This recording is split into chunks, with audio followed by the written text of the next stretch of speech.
Alain de Botton, writes on many things, but one of the books was called The Art of Travel. And he said that no matter where we go, we always take ourself. So one of the tricks of traveling, being out in nature, being anywhere, is to leave yourself and your preconceptions, your expectations, leave all of that aside. Look at things in a new way. Welcome to Wild Development Studio. Join us as we venture into the breathtaking realm of wildlife arts and untamed adventures. With captivating stories from the field and ideas to dive into the visual arts, we'll ignite your passion for conservation.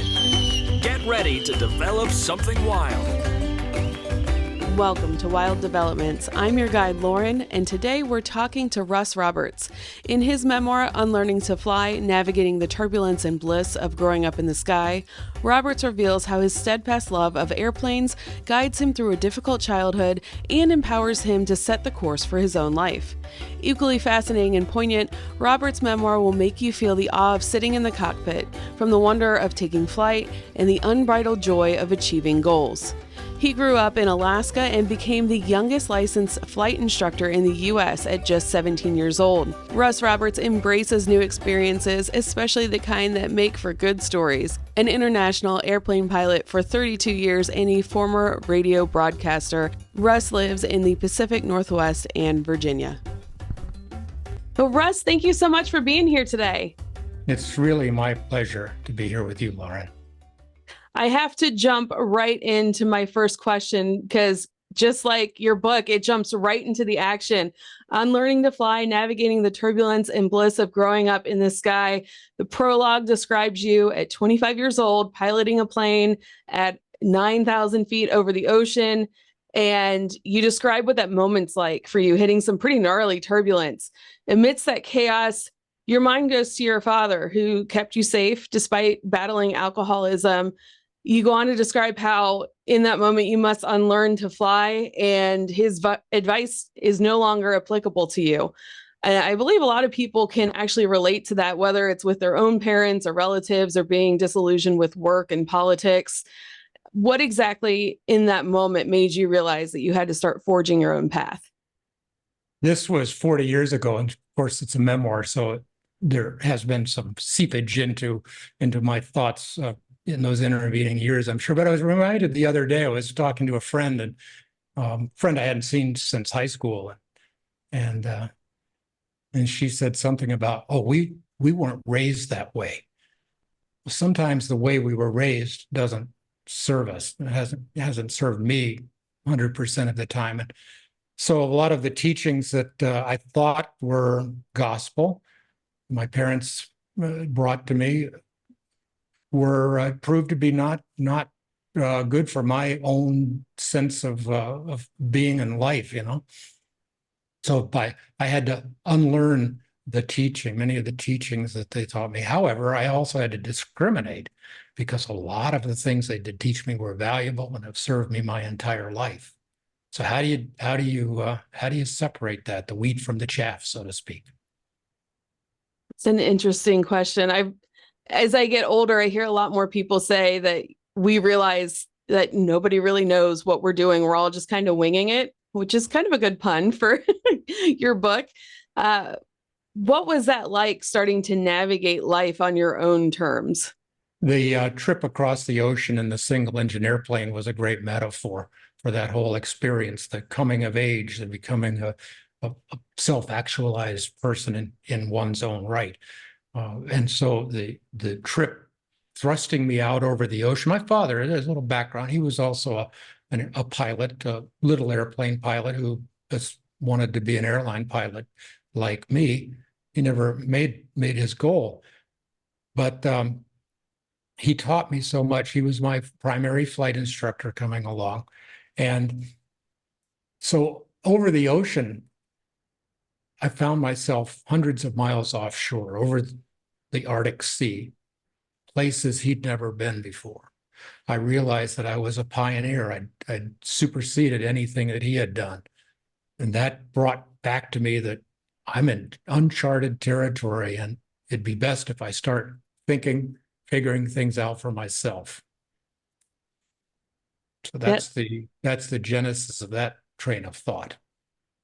Yeah, I mean, there's really only so much our parents can teach us before we do have to learn to fly or unfly on our own. What are some other examples that you have of unlearning to fly? My father, as mentioned, was an alcoholic, and he vacillated between that trouble and being essentially a religious zealot. So, and sometimes he did both at the same time, which was problematic. When I was a little boy, 5, 6 years old, he became a Jehovah's Witness. And so at that age, right when Santa Claus and Christmas and all the holiday festivities are most important to us, that was jerked away from my sister and I. And it was a real awakening. But at that age, we were still our parents. You know, everything they said was true. Anything they said was true. They were the ones that protected us and guided us through life. But it did something to me. It's just like I think there was a seed put in me that maybe this isn't the path that I want to follow. Hmm. Is there anything that you wish that you could go back and redo? Of course, I probably would have begun the separation process from my parents a little bit earlier, if that's possible. Um, Many things I would have done differently along the way, the minor tweaks. I mean, but overall, it worked out. You know, my life has worked out fine. So minor things. I don't think anything, nothing structural. I don't think just minor tweaks to the program. That's I can't think of any examples, so maybe something will develop as we talk. Now, how can personal philosophy of overcoming past training help craft an authentic life? Authentic life, that's what it's all about, isn't it? Hmm. Yeah, the subtitle to my book is Navigating the Turbulence and Bliss of Growing. And then I like to put a little pause there of growing up in the sky and or growing up in the sky. It can be read different ways, but it's all about growing. How do we grow into being a self-actualized individual, somebody who is following our own path rather than somebody else's prescription? And we can do that many ways. I mean, the society's prescription, parents' prescription, your peer group's prescription. What is authentic for you? And I'm certainly not here to tell people how to live or be some kind of a life coach or anything. All I can offer is travel tips of what seems to have worked for me. Yeah, what has worked for me is study. You know, when I get into something, one of the nice things about the religious thing is that it opened me up. Okay, this particular religion that is being fed to me, it doesn't quite fit the bill. So it opened me up to study other religions, and I went beyond the Bible. I read the Upanishads and read the Quran a little bit and studied those philosophies, the Eastern religion. So it opened me up to a grand stage of thought possibility. And so what works? What has worked for me? I can take things from from Confucius, or I can take things from the Upanishads and find gems in there that speak to me. It sounds like you like to do your research and kind of test and see what works for you and your lifestyle. Yes, and some you've given talks and some of the preliminaries and the papers and whatnot have described me as an adventurer. And I like to say, no, I'm not an adventurer. I just like to do things, and I'm curious. My curiosity is what leads me down the path. I was just going to say, you sound very curious. I'm the same way. Yeah, yeah. I love I was looking forward to being with you talking about nature, because nature is in everything. It's in Absolutely. everything, and so the paths down down into and through nature are unlimited. But you can take it anywhere. I was thinking about flying an airplane and finding nature while flying an airplane, and big airplanes in particular, they're such a gross consumer of natural resources with the noise and the fuel burn. the hard structure of the airplane, the aluminum, all of the systems, the instruments. It seems like a unlikely place to find nature, but you do find the nature. I do anyway. I find the nature in the actual airplane, in the flying, but it's also there. You know, the airplanes are also a vehicle to get me into nature, to see it in a different way. You probably find that a little bit with your drone flying and how that's opened up has opened up new vistas for you.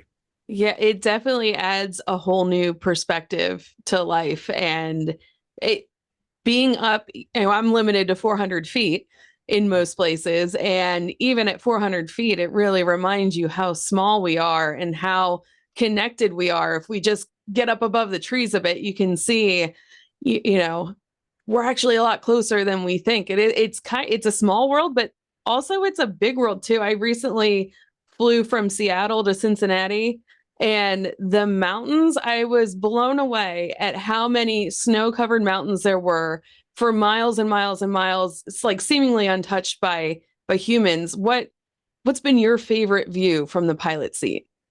You talk about mountains, and certainly they are most dramatic, most, we use the word profound. I mean, there's just something about the rocks and the snow and the verticality of the situation, and the fact we don't live in that environment. We don't live, on a mountainside typically. So it's an unknown place to us, and seeing that from the air is I'd say always special. And that in the ocean, seeing the especially the boundary between the land and the sea, and sometimes, well, the West Coast, you were out there, and it's one of the few places where you can see the mountains come right up against the sea. And thus, in the Pacific, you get these great rollers coming in from Asia, and when they hit the West Coast, these beautiful spumes of spray, 30, 40, 50 feet.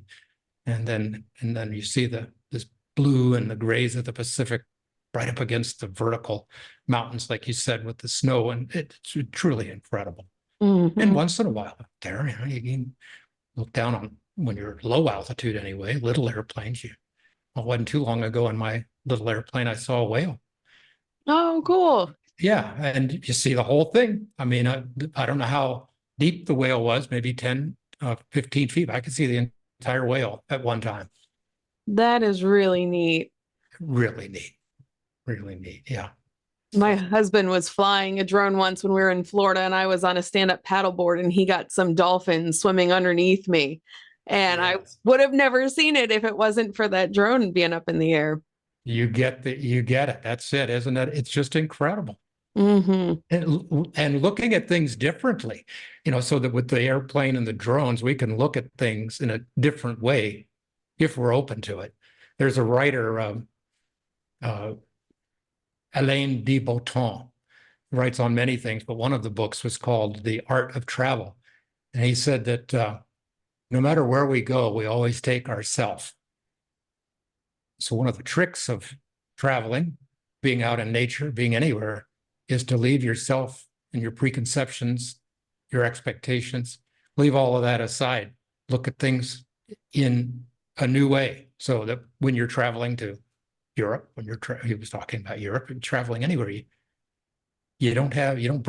try not to bring yourself, You got to be open to these things that reveal themselves. Sometimes we're just closed to it. If we don't, you've been in a room where you don't see somebody, or you don't see something, and then all of a sudden it's in your view. Mm-hmm. Well, that happens all the time. We only see a very little bit of what is actually available to us, apparently. Yeah, you really have to let your ego go and be open to new experiences and different ways of life when you're traveling around the world. Yes. Oh, one thing, yeah, you're flying your drone, or taking your photographs. You see people that I've got to get the shot. I've got to get this. So the first thing they see something beautiful, a camera comes up to get the shot. Well, what about your individual experience of what is happening to you? Are you forgetting that? If sometimes I don't know, for me anyway, I just need to put the camera down and just watch what's happening in my eyes. Does that make any sense? It totally does. I am a wildlife photographer, so I do get caught up behind a lens a lot, but I love nature journaling because it forces me to put all the electronics down and just be present in the moment and taking in all the sights and sounds and smells and really being present. Yes. Yes, we were on a photo safari in South Africa a couple of years ago, and it was all about learning how to take wildlife photos. And it's like, some of the time I would just put the camera down because, it's not all about f-stops and focal lengths and all that. And sometimes it was just about watching the animal, seeing what they're doing. You sent me a picture of a lion eating a zebra. What was that experience like? That was quite a while ago, 20 years ago in Kenya, in the Masai Mara. And we were out in the afternoon and we were going along the Mara River, and we were looking for jaguars in the trees. And so we were going as close to the river as we could, and we went around a pile of brush just as that lioness was grabbing the zebra by the throat. And for the next 40 minutes, we watched the zebra we watched the lioness kill the zebra, and it was one of the most profound experiences I've ever had. We were so close, not to be too graphic, but we could smell everything. We could smell the blood. We could hear the crunch of bones. And one of the things that I saw that really moved me was, could only describe it as the look of love in the lioness's face for her prey. Oh, wow. She had a softness after a while, probably after the adrenaline rush, and she was just holding on to the zebra's throat with her jaws, and she was looking at us to make sure we didn't do anything nefarious and interfere with her dinner.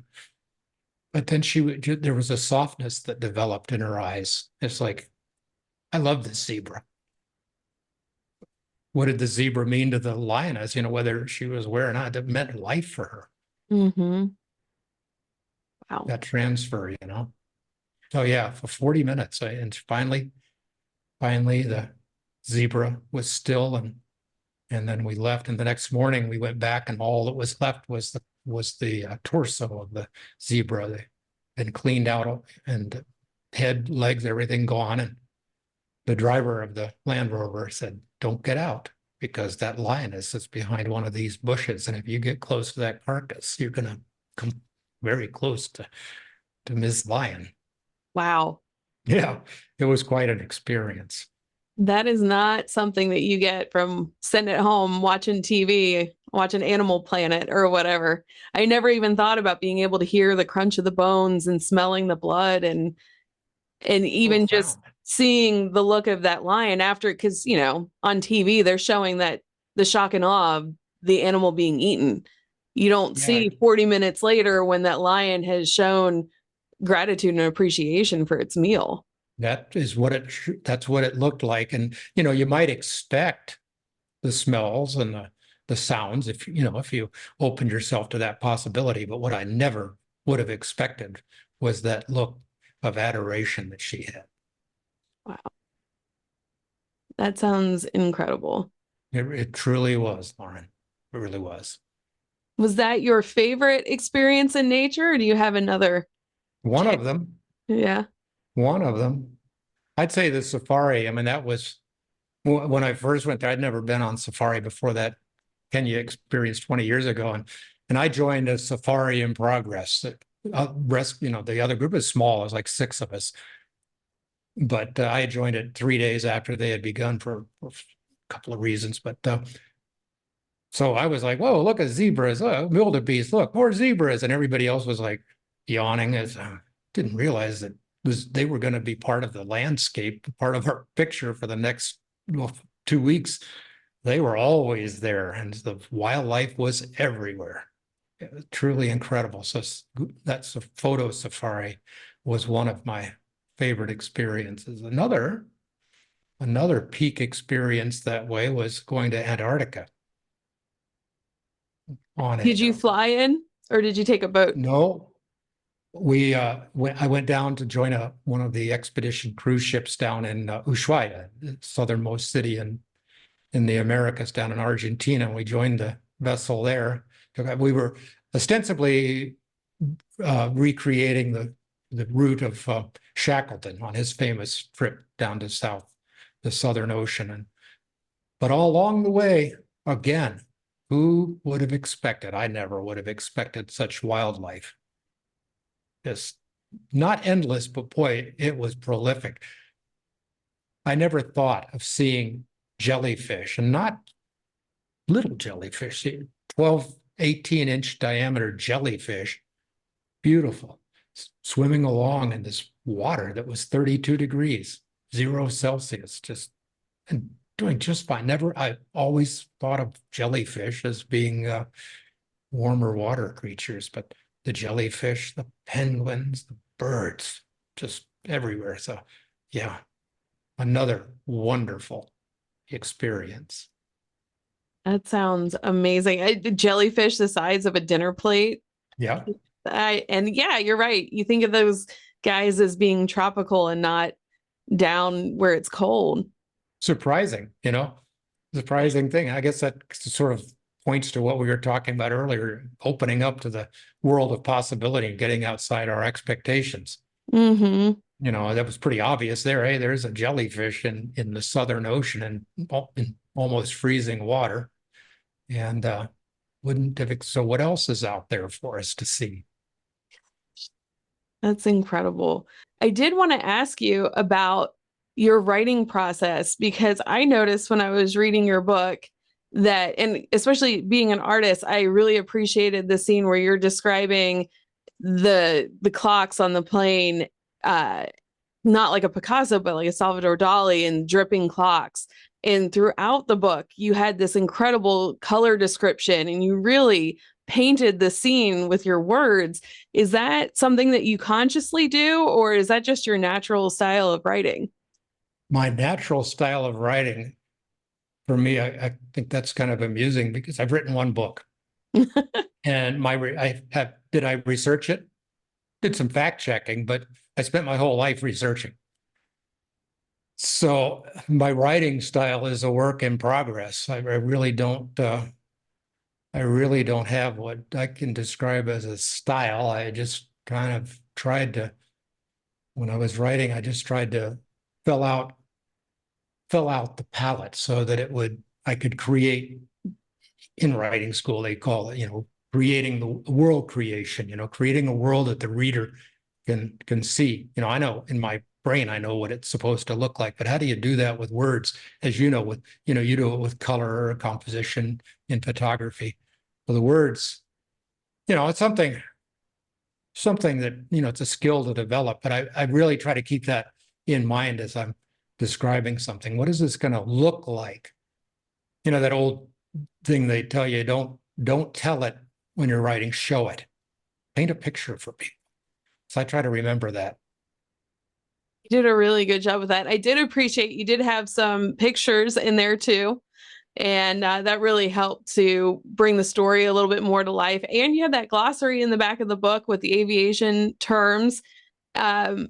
Did you go in? Because I felt like I could keep up. I mean, I do fly a drone, so there are some things that I probably know more than the average Joe about aviation and flight terms. Did you keep that in mind as you were writing, that you needed to describe things in a way that people who aren't in that world could still keep up with your book? Yes, I tried to. My intention when I began was to write a book for a general audience. So far, the book has captured an audience, but it's generally an aviation crowd, people who, I've had my colleagues, retired airline captains, read it and enjoy it, and people that are aspiring to be pilots, young fellows, 12, 13 years old, who are dreaming of flying, guys just starting out in their career, 18 years old, learning to fly. That's been the group that has kind of gravitated toward it. So not sure about that. Maybe it's the title, maybe it is the way the book begins, but I tried to make it more general. But, hey, if a book finds an audience at all, I guess you can count it as being successful. Absolutely. Between the nostalgia of because you kind of go back and forth between when you were really young and when you were flying. So I felt like it was a whole adventure. I loved every minute of it.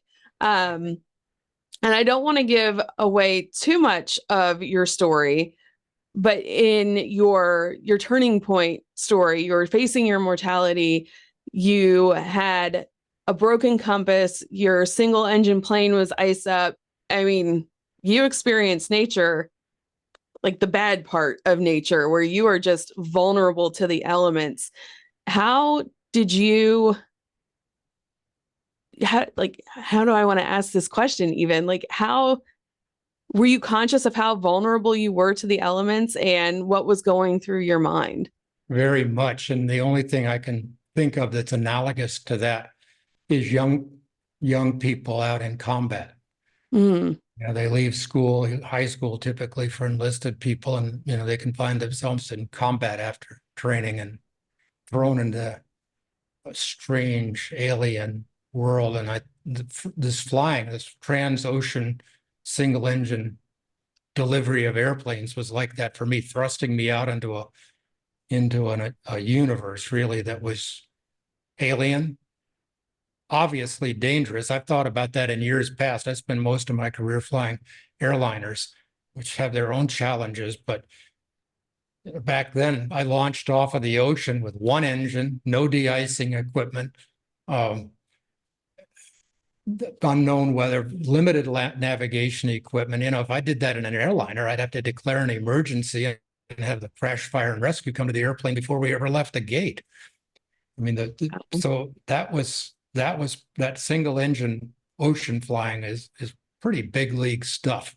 And I did. It was the first time I really came face to face with my mortality. And 25 years old, I'm really not sure how many people other than combat veterans get to do that, mm-hmm. Yeah, and it was such a time period. Oftentimes we have dangerous situations, the avoided car crash, almost getting hit by a bus, that kind of things, but they tend to be fleeting. Flying over the ocean for 5, 10, 15 hours gives you time to steep in that tea, Yeah, For me, it's probably where the gray hair started. I believe it. I mean, you're fighting for your life for hours. And Yeah. it does sound like it would be like a combat situation. The weird thing about it is that the trip I describe in the book was my very first solo crossing. I only crossed the first crossing I made by myself in a little airplane. And it's interesting. You were describing the compass being broken and the ice and all that. But for some reason, I chose to do that 9 more times. What was that? Why did you do that? Why did I do that? There's some draw there. What did you ever experience anything like that again? Or Oh, yes. oh, Yes, there were quite on that trans-ocean delivery thing. I have quite a few experiences. mm. Outside of a plane, have you ever had a moment where you've felt very vulnerable to the elements? In Alaska, when I grew up, my parents took us to Alaska when I was 5 years old. And so this sounds like one of those stories you hear from people that live in Minnesota or with the wilds of Cincinnati, had to walk an hour to school in the snowstorm, the hail and the wind. Well, we didn't have a lot of wind in Fairbanks, but we walked to school. They didn't close school in Fairbanks until it was 60 below zero. Until that time, school was open. We never lost a day of school due to snow. So we lived about a half mile down the road from the school, and we would walk down a pathway. Essentially, it was called Hobo Road, and so it followed Dead Man Slough. And in the morning, we'd walk to school with our trusty ever-ready flashlights because it was dark. Sun didn't come up in the middle of winter until 10, 30, didn't get light. Sometimes you couldn't see the sun all day, and then by 3 o'clock, it was dark again. So we did our morning commute in the sun at 55 below zero with snow. A couple of times, events occurred that I was wondering whether I was going to survive. So maybe that face to face with reality began earlier than I thought. One time I was walking on a It was all ditch. training for when you're going to face a iced up plane. Yeah, maybe so. I was just going to describe, being 7 years old or whatever I was walking on a ditch. I was walking on the ice in a ditch and fell through Oh my gosh. up to my waist. And it was about 30 below, quarter mile left to go home. And if it hadn't been for somebody picking me up in a car, I don't know if I would have made it. Wow. Hypothermia sets in pretty quick. Yeah. Yeah. That's a good thing someone was looking out for you. When my pants started stiffening up, the legs, I could barely move. I said, and this might be kind of serious. Yeah. Well, do you have any plans for any more books? Yes, one's in progress already. This first one, Unlearning to Fly, was how I got to the precipice of becoming an airline pilot. And the next book is going to concentrate on the career of the next 30 some odd years. We can't wait for that to come out. Where can people find you to keep up on that information? Well, books available in the usual spots, Amazon, and I do have a website. It's all one word, CaptainRussRoberts.com. It's CAPT RussRoberts.com. So there's a thing there where you can send messages, stay in touch that way. There's the book also has a Facebook page. So yeah, always nice to hear from people. And I'll connect all those links in the show description. So right after you guys are done listening, you can go check out Russ's website and his book. And before we go, what is one tip you have for someone who wants to connect with nature? Be open. Be aware. Show up. First thing you have to do is show up. First thing I have to do is show up. Be intentional. Things might happen here that I'm not expecting. And I want to be open to that. I don't want my preconceptions to cloud the weather. I don't want to be able to see it, So just be open, be aware, and show up for the experience. That's good advice for life, too. Thank you so much. It has been my pleasure. My pleasure indeed. And until next time, get outside and see what develops. Thanks for joining Wild Development Studio. We hope this exploration into the world of wildlife arts and adventure has sparked a desire to get outside and connect with something wild. If you have an adventure that's awe-inspiring, don't hesitate to share. Click the link in the description to submit your story to have it featured on our show or be a guest. Until next time, keep connecting to the wild and see what develops. The views, opinions, and statements expressed by individuals during Wild Development Studio productions do not necessarily reflect the views or opinions of Wild Development Studio or its affiliates. Participation in any activities, expeditions, or adventures discussed or promoted during our content may involve inherent risks. It is strongly advised that individuals conduct thorough research, seek professional guidance, and take all necessary precautions before engaging in any such activities. Wild Development Studio, its representatives, or employees shall not be held responsible for any injury, loss, damage, accident, or unforeseen incident that may occur as a result of participating in activities inspired by or discussed in our content. By choosing to engage with our content or act upon any information provided, individuals do so at their own risk and discretion.